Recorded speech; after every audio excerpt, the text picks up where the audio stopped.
कार्तिक मास की वो कथा जिसे पढ़ने से पूरे साल बरसती है। भगवान कृष्ण की कृपा, पवित्र कार्तिक महीना चल रहा है। स्नान, दान, दीपदान और भगवान विष्णु व उनके अवतार भगवान कृष्ण की कृपा दिलाने वाले कार्तिक महीने में यह कथा जरूर पढ़नी चाहिए। हिंदू धर्म में कार्तिक महीने को बेहद महत्वपूर्ण और पवित्र माना गया है। इस महीने में सुबह स्नान करने, फिर तुलसी पूजा करने, भगवान श्री कृष्ण की पूजा करने, दीपदान करने का बड़ा महत्व है। मान्यता है कि कार्तिक मास में भगवान श्री कृष्ण और देवी राधा की विधि विधान से पूजा करने, भोग लगाने और व्रत कथा पढ़ने से पूरे साल आशीर्वाद मिलता है। इस साल कार्तिक महीना 18 अक्टूबर से 17 नवंबर 2024 तक रहेगा। कार्तिक मास कथा, पौराणिक कथा के अनुसार जब देवर्षि नारद श्री कृष्ण से मंत्रणा करके चले गए, तब हर्ष से गदगद होकर सत्यभामा ने अपने पति श्री कृष्ण से कहा, हे स्वामी, मैं धन्य हूँ, मेरा सफल जीवन धन्य है। मैं अपने को कृतकृत्य समझती हूँ। मेरे जन्मदाता वे माता पिता भी धन्य हैं, क्योंकि उन्होंने निःसंदेह त्रैलोक्य सुंदरी मुझ सत्यभामा को जन्म दिया है। इस सुंदरता का ही प्रभाव है कि आपकी 16,000 स्त्रियों के रहते हुए भी मैं आपको विशेष प्रिय हूँ। केवल इसी के लिए मैंने कल्पवृक्ष के साथ आदिपुरुष आपको विधिपूर्वक संकल्प कर नारद के लिए उस समय समर्पित कर दिया था, जब संसार के लोग कल्पवृक्ष का नाम तक नहीं जानते थे। वहीं कल्पवृक्ष उस समय से मेरे आंगन में लगा हुआ है। हे मधुसूदन, तीनों लोकों के स्वामी भगवान लक्ष्मीपति की मैं अतिशय प्रियतमा हूँ, इसलिए मैं आपसे कुछ पूछने की इच्छा करती हूँ।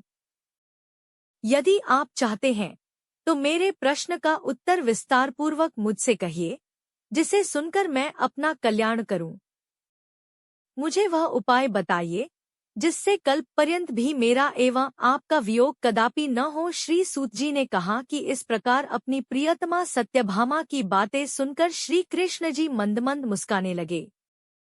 सत्यभामा का हाथ अपने हाथ में लेकर हास परिहास के साथ कल्पवृक्ष के नीचे पहुंचे और उस स्थान से सब सेवकों को हटा दिया। सत्यभामा की ओर देखकर हंसे, साथ ही पूछा कि क्या वह उपाय सुनोगी। सत्यभामा भगवान के इस अनुराग को देखकर संतुष्ट और पुलकित हो गईं, और कृष्णचंद्र जी भी सत्यभामा को देखकर गदगद हो गए। श्री भगवान ने कहा कि हे देवी, वास्तव में इन 16,000 स्त्रियों के रहते हुए भी तुम मुझे प्राण के तुल्य प्यारी हो। तुम्हारे लिए, तुम्हारी कल्प वृक्ष वाली जिद रखने के लिए देवताओं के साथ इंद्र से भी लड़ गया था। हे प्यारी, जो तुम पूछना चाहती हो तो वह बड़ी ही अद्भुत बात है।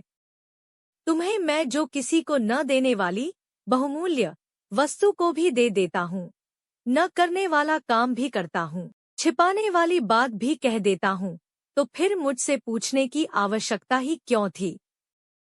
तुम्हारे मन में जो प्रश्न हो पूछो, मैं कहूँगा। सत्यभामा ने कहा, हे नाथ, मैंने पूर्वजन्म में कौन सा दान, व्रत अथवा तपस्या की थी जिसके प्रभाव से मैं संसार में पैदा होकर भी संसार की बाधाओं से मुक्त हूँ और आपकी अर्धांगिनी हूँ। सर्वदा गरुड़ पर सवारी करती हूँ। आपके साथ इंद्रादिक देवताओं के यहाँ आपके जाने पर आपके साथ मैं भी जाती हूँ। यही मैं पूछती हूँ कि मैंने उस जन्म में कौन सा शुभ कर्म किया है। पूर्वजन्म में मैं कौन थी, मेरा कैसा स्वभाव था और मैं किसकी पुत्री थी। श्री कृष्णचंद्र जी ने कहा, हे प्रिय, तुम सावधान होकर सुनो। मैं तुम्हारे पूर्वजन्म की कथा कहता हूँ। उस जन्म में तुमने जिस पवित्र व्रत को किया था सो बतलाता हूँ। जबकि सतयुग का अंत हो रहा था, उस समय मायापुरी में एक अत्रिगोत्र वाला देवशर्मा नामक ब्राह्मण निवास करता था। वह समस्त वेदों तथा वेदांगों में पारंगत, अतिथि पूजक, अग्निहोत्री तथा सूर्य नारायण का व्रत करता था। सर्वदा सूर्यदेव की उपासना करने के कारण वह दूसरे सूर्य की भांति देदीप्यमान था। उसको वृद्धावस्था में गुणवती नाम की एक कन्या उत्पन्न हुई। देव शर्मा को उस पुत्री के अतिरिक्त कोई संतान नहीं थी। उसने अपनी पुत्री का विवाह अपने एक शिष्य चंद्र के साथ कर दिया। पुत्रविहीन देव शर्मा अपने शिष्य चंद्र को अपने पुत्र के समान मानते थे और जितेंद्रिय चंद्र भी देव शर्मा को अपने पिता के सदृश समझता था। एक दिन चंद्र और देव शर्मा दोनों कुश और समिधा लाने के लिए वन में गए और इधर-उधर घूमते घूमते हिमालय के समीप एक उपवन में पहुंच गए। तब उन्होंने एक विकराल राक्षस को अपनी ओर आते हुए देखा। उसे देखकर ये दोनों भय से व्याकुल हो गए। शरीर के अंग शिथिल हो गए और वे भागने में असमर्थ हो गए। यमस्वरूप उस राक्षस ने उन दोनों को मार डाला। हमारे गणों ने उस क्षेत्र के प्रभाव और उन दोनों के धार्मिक स्वभाव के कारण उन दोनों को बैकुंठ धाम में पहुंचाया। जीवन भर उन दोनों ने जो सूर्यदेव का आराधन किया था, उसी से मैं उन पर बहुत प्रसन्न था।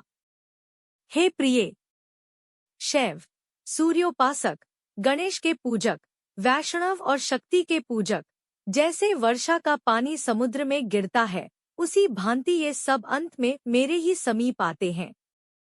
अकेला मैं ही नाम और क्रिया के भेद से 5 रूपों में विभक्त हूँ। जैसे किसी का नाम देवदत्त है, वही देवदत्त किसी का बाप है, किसी का पुत्र है, किसी का भाई है और किसी का भतीजा है, लेकिन वास्तव में यह देवदत्त एक ही है। अस्तु, सूर्य के समान तेजस्वी वे दोनों मेरे बैकुंठ में आकर रहने लगे। विमान पर यात्रा करते थे, उनका मेरे समान रूप था, वे मेरे ही समीप रहते थे और उनके शरीर में दिव्य चंदन लगा रहता था।